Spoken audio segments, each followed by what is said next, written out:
Hello students, good morning. In previous lecture we have studied about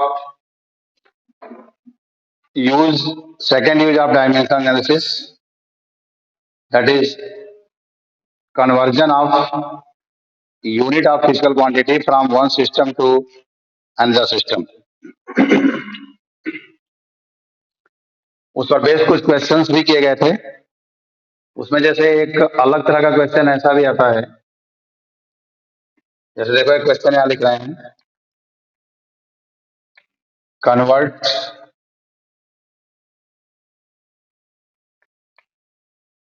1 megawatt power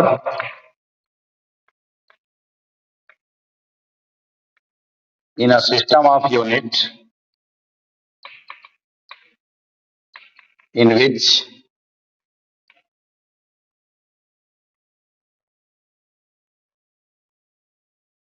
fundamental units of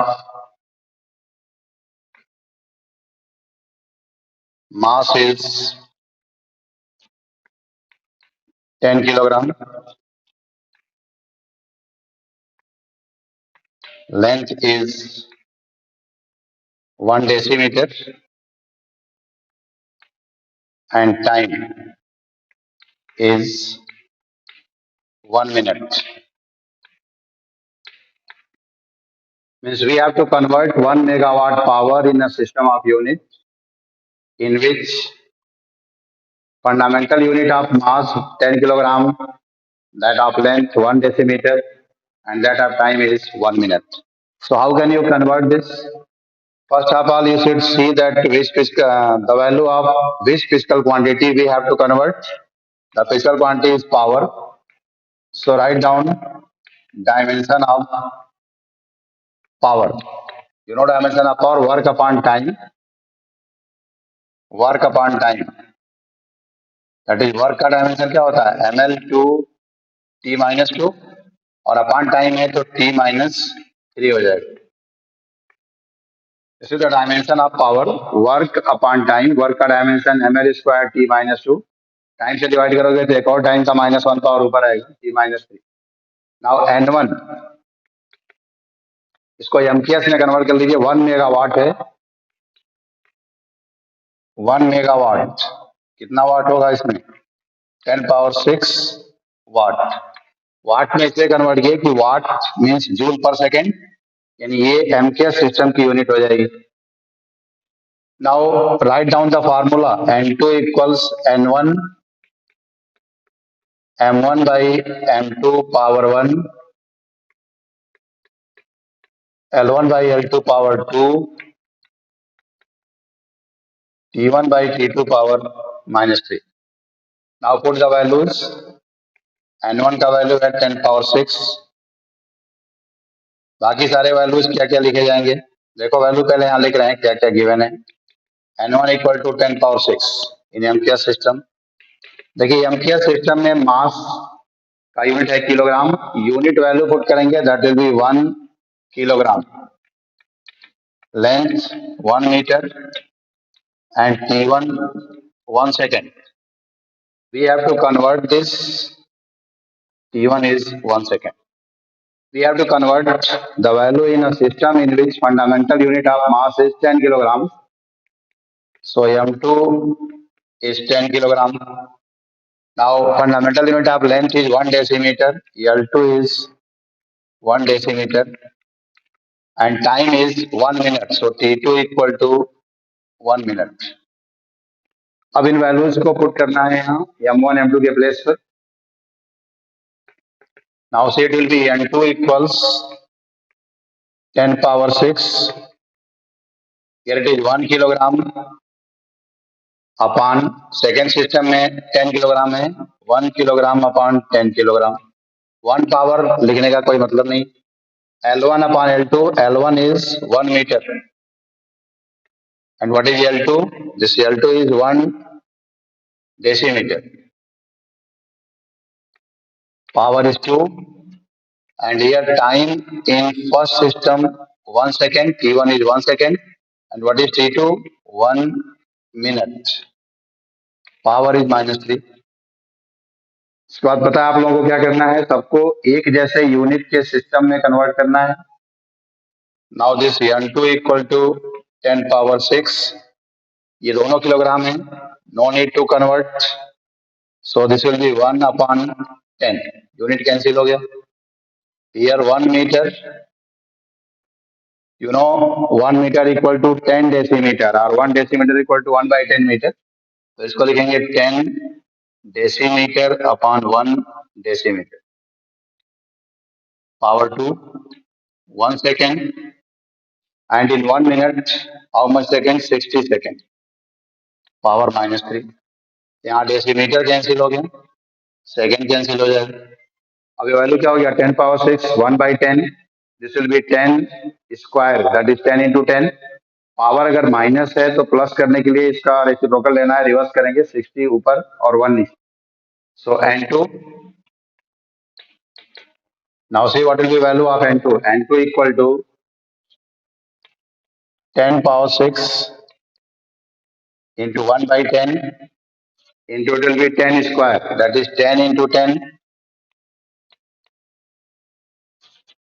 and it is 1/60 power -3, तो 60 ऊपर आएगा, 60 into 60 into 60 upon 1 into 1, ये 10/1 है, कोई मतलब नहीं यहाँ लिखने। सो 10 10 कैंसिल, नीचे 1 है, 1 इंटू 1 1 ही होगा। यहाँ देखिए कितने जीरो जा रहे हैं, 1 2 3 4 जीरो, और 10 power 6 already, so 10 power 6 and 6 6 का 36, और 36 इंटू 6 करेंगे 216, 216 इंटू 10 पावर 1 2 3 4 4। अब इसको आप दो डिजिट डेसिमल का इधर कर लीजिए, तो दो पावर्स ये हो गए, 2 and 4 6 and 6 12, so it will be 2.16 into 10 power 12। ऐसा कोई सिस्टम हम लोग पढ़े नहीं है जिसमें 10 किलोग्राम बेसिक यूनिट हो, इसलिए इसका कोई यूनिट ना लिख के लिखते हैं न्यू सिस्टम ऑफ यूनिट। कोई यूनिट ना लिख के लिख देंगे this is the value in new system of unit. तो ऐसे क्वेश्चन भी दिए जाते हैं जिसमें एक अपने से कोई अलग सिस्टम एज्यूम कर लेंगे, उस सिस्टम में फंडामेंटल यूनिट के वैल्यूज गिवन होंगे, और वही सेम वैल्यू आप m2 l2 t2 के प्लेस पर पुट कर देंगे, उसके बाद सॉल्व करेंगे, न्यू सिस्टम ऑफ यूनिट में हमको वैल्यू मिल जाएगी। So this one is second use. Now come to third application और थर्ड यूज। थर्ड एप्लीकेशन या थर्ड यूज हम लोग को डिस्कस करना है। Third application is to establish the relation among different physical quantities. बहुत से फिजिकल क्वांटिटीज अगर गिवन हो तो डायमेंशनल मेथड से, यानी डायमेंशन के हेल्प से उन फिजिकल क्वांटिटीज के बीच रिक्वायर्ड रिलेशन स्टेब्लिश किया जा सकता है। So see third and last application are use, this one is to establish the relation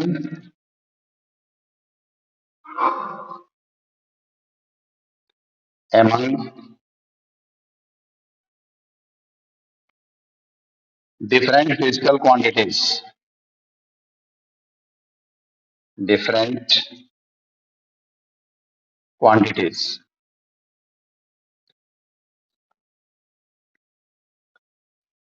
अब इसको कैसे सॉल्व करते हैं, ये एक एग्जांपल से ही आप इसको समझ पाएंगे। See I am writing a question, एक क्वेश्चन यहाँ लिख रहे हैं, इसको समझिए। देखो क्वेश्चन है time period of a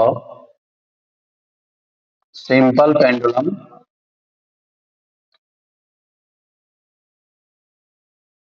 T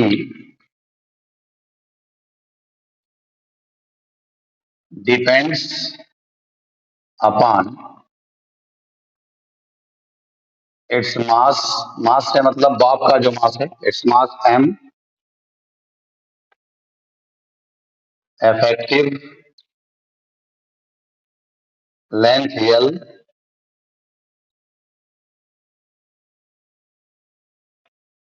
acceleration due to gravity g. Find or derive the formula of t dimensionally. Means using dimensional analysis, you have to derive the formula of time period of simple pendulum, which depends upon mass m, effective length L, and acceleration due to gravity g. ये three quantities हैं जिन पर time period depend कर रहा है और इसका हम लोगों को फार्मूला डिराइव करना है बाय डायमेंशनल मेथड. देखो डेरिवेशन के लिए इसमें करना क्या है, जिस किसी क्वांटिटी के लिए फार्मूला स्टेब्लिश करना हो, जिसका फार्मूला ऑब्टेन करने के लिए कह रहा है, सबसे पहले उसको लिखेंगे. जैसे कह रहा है टाइम पीरियड का फार्मूला डिराइव करने के लिए dimensionally, so first of all you right time period T. एक प्रोपोर्शनल का साइन यूज कीजिए क्योंकि इन सारे क्वांटिटीज पर ये डिपेंड कर रहा है. और डिपेंडेंसी किस तरह की है, डायरेक्टली प्रोपोर्शनल है, इनवर्सली प्रोपोर्शनल है, स्क्वायर के प्रोपोर्शनल है. तो ये टर्म हम लोग पावर कैलकुलेट करके फाइंड करेंगे. तो T is directly proportional to quantity. देखो M है, L है और G है. So we can write M power L A, L power B and G power C. अगर ये प्रोपोर्शनल साइन हटाएंगे तो एक कांस्टेंट आ जाएगा. So it can be written as T equal to K, M power A, L power B, G power C. देखो यहाँ जो constant लिखे हैं ये डायमेंशनलेस कांस्टेंट है, इसका कोई डायमेंशन नहीं होगा, कुछ न्यूमेरिकल वैल्यूज हो सकते हैं. एक डायमेंशन एनालिसिस का ड्रॉबैक भी है, इस न्यूमेरिकल वैल्यू का जो कांस्टेंट है इसका वैल्यू हम लोग डायमेंशन मेथड से फाइंड नहीं कर सकते. सो this one is drawback of dimension. अगर ड्रॉबैक कहीं लिखना हो तो एक ड्रॉबैक ये लिख लेंगे कि we cannot find the value of constant by dimensional method. और भी ड्रॉबैक्स हैं, जैसे एक से अधिक क्वांटिटीज के भी डायमेंशन सेम होते हैं. जैसे वर्क का डायमेंशन ml2t-2, एनर्जी का डायमेंशन ml2t-2. अभी टास्क फाइंड करोगे उसका डायमेंशन आएगा ml2t-2. तो अगर ये डायमेंशन कहीं लिखा हो, पूछा जाए कि कौन से फिजिकल क्वांटिटी को डायमेंशन रिप्रेजेंट कर रहा है, then we will be unable to express that particular physical quantity. So it is also a drawback. If suppose any formula has some terms related to log or trigonometrical functions, then we will be unable to set those terms in terms of log or in terms of trigonometrical ratios because this quantity has no dimensions. So these are drawbacks. Now see the question. This T proportional to M power A, L power B, G power C, T equal to this much. Next step में हम लोगों को दोनों side का dimension लिखना है. अब dimension लिखिए टाइम पीरियड का dimension. Time period means time, so dimension will be T, but use all the three terms which is used generally in mechanics, M, L, T. So we can write M power 0, L power 0, T. This is the dimension of time period T. Now this is equal to, as we have stated already that this constant K has no dimension. So at place of K, no need to write anything. We can leave it. Now this M, you know dimension of mass, M. Power is A, so it will be M power A. Now dimension of length L, L power B. Dimension of G, G is acceleration. You know dimension of acceleration. Same dimension will be in case of acceleration due to gravity also. Dimension is L T power minus 2. So it is L2 power minus 2 power C. अब देखिए इसके बाद के step में सभी dimensions को एक single bracket में लिखते हैं like this. Single bracket low, M power A है, L power B, L power यहां से हुआ C and T power minus 2C. ये हुआ. अब इन डायमेंशंस में जैसे जो सिमिलर बेस हैं, सेम बेस वाले जो पावर्स हैं वो एक साथ ऐड हो जाएंगे. Now it can be written as M0 L0 T. This is equal to, देखिए m का केवल सिंगल यही है, बाकी कहीं है नहीं m, m power a, l power b into l power c है, so it will be l power b plus c and t power -2c, एक सिंगल टर्म ये हुआ। अब इसके बाद यहां से पावर्स को दोनों साइड से कंपेयर करना है, पावर्स को कंपेयर करेंगे, बोथ साइड से सेम बेस के पावर्स को कंपेयर करो, सेम बेस, जैसे m के पावर दोनों साइड से इक्वेट होंगे, l के पावर दोनों साइड से इक्वेट होंगे, t के पावर दोनों साइड से इक्वेट होंगे। m का पावर यहाँ पर क्या है 0 और यहाँ है a, तो लिख सकते हैं आप कंपेयरिंग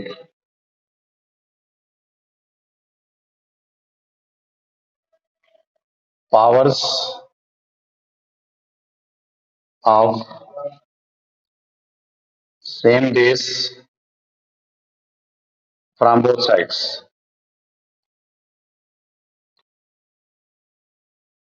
अब कंपेयर करने में यहाँ देखिए लेफ्ट साइड में m पावर 0 है, राइट साइड में m पावर a है, so we can write a equal to 0. Now second term is l, right side में b plus c, left side में 0, so b plus c is equal to 0. Now third one t power कुछ नहीं है, means 1 power, and here it is -2c, so we can write -2c is equal to 1. अब देखो -2c equal to 1 हो गया, तो c का value यहां से मिल जाएगा, c विल बी -1/2। अब ये c का वैल्यू अगर इस इक्वेशन में पुट करेंगे तो b भी मिल जाएगा,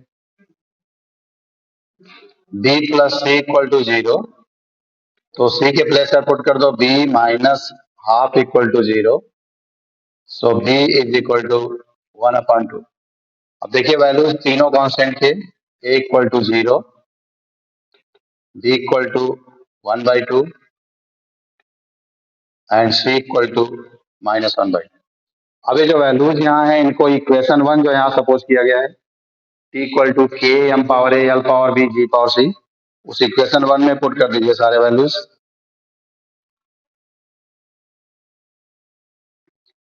पुटिंग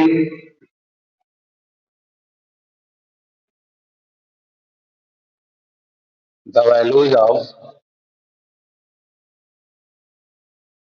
a b c इन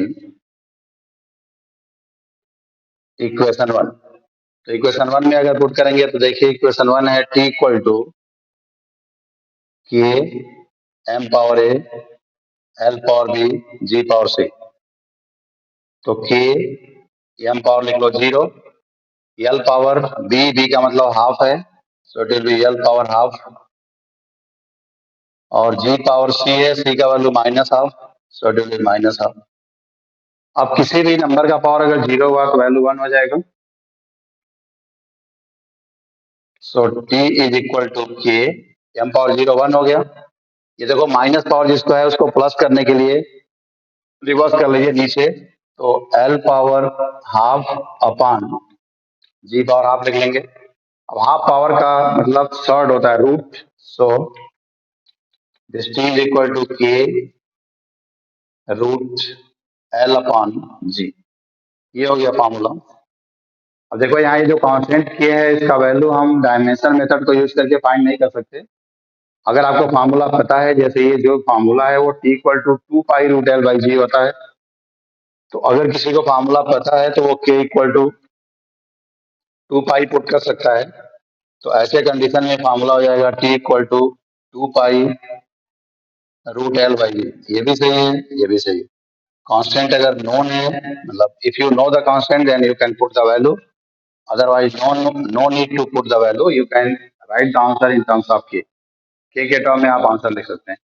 तो इस पर बेस्ड और भी क्वेश्चंस को ट्राई कीजिएगा, ड्रॉबैक भी इसका हमने बता दिया।